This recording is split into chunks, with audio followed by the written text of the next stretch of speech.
तो hello friends, कैसे हो आप सब। उम्मीद है आप सब अच्छे होंगे। आज की इस वीडियो में हम बात करने वाले हैं बहुत ही इंपॉर्टेंट टॉपिक ऊपर। आज की इस वीडियो में हम बात करेंगे कि यदि आप एयरटेल पेमेंट बैंक का सीएसपी पॉइंट यूज करते हैं, आधार कार्ड से पैसे निकालते हैं, अकाउंट ओपनिंग करते हैं, ठीक है, आप सीएसपी पॉइंट यूज कर रहे हैं काफ़ी समय से, यानी कि आप एक ओल्ड रिटेलर हैं या फिर एक न्यू रिटेलर हैं, आपने आईडी अभी क्रिएट कराई है, तो दोनों के लिए वीडियो बहुत इंपॉर्टेंट होने वाली है। इसलिए इस वीडियो को आपको बिना स्किप करे शुरू से अंत तक बने रहना है, क्योंकि आज की इस वीडियो में मैं बात करने वाला हूं कि अभी मार्केट में इसी महीने लगभग 10,000 से ज़्यादा सीएसपी पॉइंट क्लोज किए गए, कंपनी ने बंद कर दिए। अब उसमें भाई अमाउंट भी था, किसी का 1,000, किसी का 10,000, किसी का 5,000, किसी का 1 लाख रुपए भी था उसमें, ठीक है। तो वो अमाउंट किस तरह से उन्हें मिलेगा मिलेगा या नहीं मिलेगा, ठीक है, और उन आईडियो को क्यों क्लोज किया गया है, क्यों बंद किया गया है, ठीक है, इस वीडियो में आपको बताने वाला हूं, जिससे आप भी वो गलती ना करें, आपका सीएसपी पॉइंट क्लोज ना हो। तो वीडियो इंपॉर्टेंट है, वीडियो को लाइक कर देना और चैनल पर नया तो चैनल कर लेना सब्सक्राइब, क्योंकि इसी तरह की वीडियो मैं अपने यूट्यूब चैनल पर अपलोड करता रहता हूं। अब से चलते हैं टॉपिक की। दोस्तों, वीडियो में आगे बढ़ने से पहले मैं आपको बता दूं, यदि आपको एनएसडीएल पेमेंट बैंक की रिटेलर आईडी या फिर डिस्ट्रीब्यूटर आईडी की जरूरत है तो आप हमसे संपर्क कर सकते हैं। दोस्तों, मैं आपको बता दूं, हमारे पास अभी करंट टाइम पर एनएसडीएल पेमेंट बैंक का डिस्ट्रीब्यूटर पॉइंट अवेलेबल है। यदि आपको जरूरत है तो आप ले सकते हैं मात्र 999 रुपये में, और मार्केट में अनलिमिटेड रिटेलर बना सकते हैं, ठीक है। और यदि आपकी शॉप है, आप एनएसडीएल पेमेंट बैंक के अकाउंट ओपन करना चाहते हैं, ठीक है, पैन कार्ड न्यू बनाना चाहते हैं, तो आप जो है रिटेलर आईडी हमसे ले सकते हैं मात्र 399 रुपये में। तो भाई हमारे पास भी करंट टाइम पर एनएसडीएल पेमेंट बैंक के डिस्ट्रीब्यूटर और रिटेलर आईडी अवेलेबल है। यदि आपको ज़रूरत है तो भाई हमारा व्हाट्सअप नंबर स्क्रीन में चल रहा है, इस पर आप संपर्क कर सकते हैं। आपको ज़रूरत है तभी आप संपर्क करें, ठीक है। अब सीधे हम बात करते हैं टॉपिक। तो दोस्तों, अब हम बात करते हैं भाई एयरटेल पेमेंट का सीएसपी पॉइंट आप यूज करते हैं, आप एक न्यू रिटेलर हैं या फिर आप एक ओल्ड रिटेलर हैं। मान लीजिए एक न्यू रिटेलर आपने अभी करंट टाइम पर आईडी क्रिएट कराई है, या फिर एक ओल्ड रिटेलर हैं, ऑलरेडी आप 1 साल से 2 साल से 3 साल से आईडी को चला रहे हैं। तो दोनों के लिए वीडियो मोस्ट इंपोर्टेंट है, इसलिए इस वीडियो को बिना स्किप करे देखते रहना। इस वीडियो को आपको समझना होगा। मैं इस वीडियो में आपको एकदम बेसिक से एडवांस लेवल तक की जानकारी देने वाला हूं। दोस्तों, आपको बता दूं कि करंट टाइम पर मार्केट में अभी 10,000 से ज़्यादा सीएसपी पॉइंट अभी क्लोज किए गए हैं, तो उसका कुछ ना कुछ रीजन था। जैसे कि मान लीजिए आप जैसे कोई सा भी सीएसपी पॉइंट लेते हैं, स्टेट बैंक का, फिनो पेमेंट बैंक का, एनएसडीएल पेमेंट बैंक का, या फिर एयरटेल पेमेंट बैंक का, ठीक है, या फिर इंडिया पोस्ट पेमेंट बैंक का, कोई सा भी आपको सीएसपी पॉइंट आप जो अप्लाई किए हैं, आपने उसको ले लिया है, ठीक है। तो सीधी सी बात यह है कि भाई आप काम करना चाहते हैं तभी आपने सीएसपी पॉइंट लिया, लेकिन इसका मतलब ये नहीं है कि भाई आपने सीएसपी पॉइंट तो ले लिया लेकिन आप वर्क ही नहीं कर रहे हैं, काम ही नहीं कर रहे हैं, उस आईडी को ओपन ही नहीं कर रहे हैं। तो भाई अभी करंट टाइम पर जो मार्केट में 10,000 से ज़्यादा आईडी क्लोज की गई हैं, उसका रीजन सबसे बड़ा निकल के यही। आपको बता दूं, मान लीजिए आप एक न्यू रिटेलर हैं तो उसकी टाइमिंग कंपनी ने अलग दी है।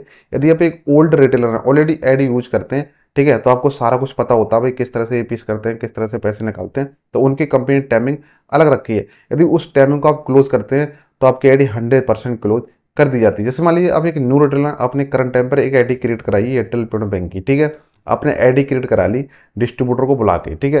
आईडी क्रिएट कराने के बाद आपने उस आईडी को 15 दिन तक लॉगिन नहीं किया, 15 दिन तक लॉगिन नहीं किया, ओपन नहीं किया, कोई एपीएस नहीं किया, कोई रिचार्ज नहीं किया, ठीक है, कुछ भी नहीं किया, 15 दिन तक आपने उस आईडी को लॉगिन नहीं किया, और आप एक न्यू रिटेलर है, तो 100% आपकी आईडी क्लोज हो जाएगी। चाहे उसमें आपका 2,000 रुपये हो चाहे 20,000 रुपये हो, आपकी आईडी 100% क्लोज हो जाए। वीडियो के अंत में आपको बताऊंगा कि यदि आपकी आईडी क्लोज हो जाए, उसमें अमाउंट है, तो उसको किस तरह से आप निकाल सकते हैं, ठीक है। तो आई होप आपको क्लियर हो गया होगा। यदि आप एक न्यू रिटेलर हैं तो 15 दिन तक यदि आप आईडी को लॉगिन नहीं करते हैं, आईडी क्रिएट कराने के बाद, तो कंपनी क्या करेगी, क्लोज कर देगी, बंद कर देगी। तो आई होप आपको क्लियर हो गया होगा।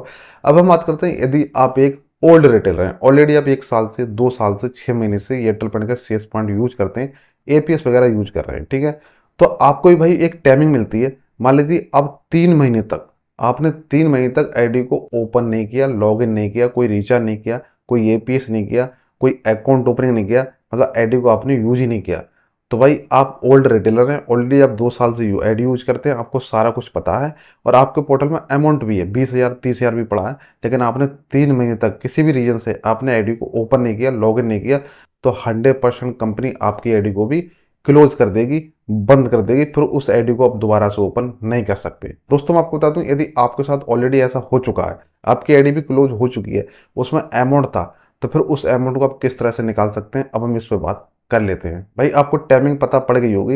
यदि आप एक न्यू रिटेलर हैं तो 15 दिन का समय होता है, यदि आप एक ओल्ड रिटेलर हैं तो 3 महीने का समय होता है। अब हम बात करते हैं उस आईडी में आपका अमाउंट है, अमाउंट भी आपका चला गया, आईडी भी क्लोज हो गई, अब भाई उस अमाउंट को आप किस तरह से निकाल सकते हैं, अमाउंट आपको मिलेगा नहीं मिलेगा, अब हम इस पे बात करें। तो मैं आपको बता दूं, आपने जिन डिस्ट्रीब्यूटर से आईडी क्रिएट कराई थी, ठीक है, आपको उन्हीं से संपर्क करना होगा।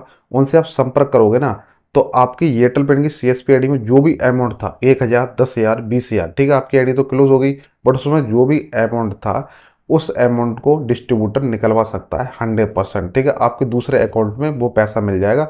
लेकिन वो लंबा समय होता है, हो सकता है भाई 15 दिन लग जाए, हो सकता है 20 दिन लग जाए, हो सकता है 1 महीना भी लग जाए, लेकिन अमाउंट आपको 100% मिल जाएगा यदि आप डिस्ट्रीब्यूटर से संपर्क करेंगे तब, ठीक है। जिन डिस्ट्रीब्यूटर से आपने आईडी क्रिएट कराई है, आप उन्हीं से संपर्क करोगे तभी आपको अमाउंट मिलने वाला है। तो आई होप दोस्तों आपको क्लियर हो गया होगा कि भाई करंट टाइम पर मार्केट में जिनकी आईडी क्लोज हो रही है, ठीक है, तो वही लोग मार्केट में गंदगी भी फैलाते हैं कि भाई हमने एयरटेल पेमेंट का सीएसपी पॉइंट लिया था और आईडी कंपनी ने बिना पूछे बिना बताए क्लोज कर दी।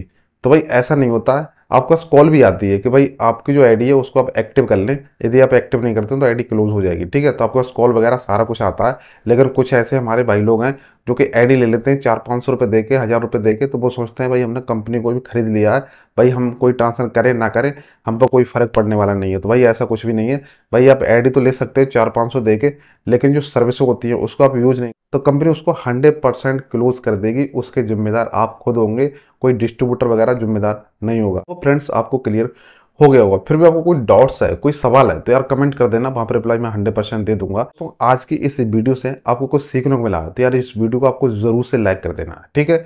और चैनल पर नए तो चैनल को सब्सक्राइब कर लेना, क्योंकि इसी तरह की वीडियो मैं अपने यूट्यूब चैनल पर निरंतर अपलोड करता रहता हूँ। तो जय हिंद दोस्तों।